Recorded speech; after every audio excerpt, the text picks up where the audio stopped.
Hey guys, in this video we'll go over how to transfer AT&T eSIM to your new phone. It's very easy and simple guys, but first you need to check compatibility. Just make sure your new phone actually supports eSIM and is unlocked for switching devices, okay?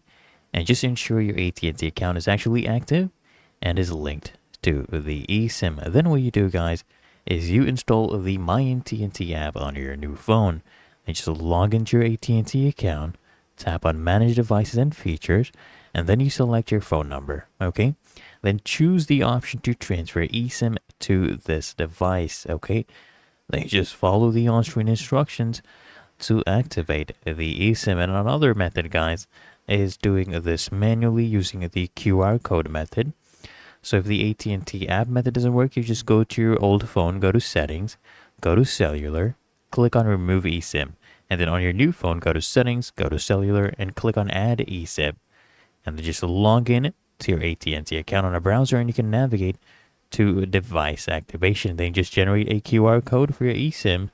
Scan this QR code on your new phone to activate the eSIM. Okay.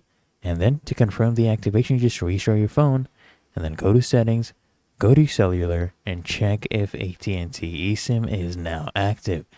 What you can do is try making a test call or send a text to confirm that it's actually working, but otherwise, it's really that easy and simple. So I hope this guide provided value to you, and if it did, consider smashing that like button, as well as subscribing to frequently asked questions, and I'll see you in the next one.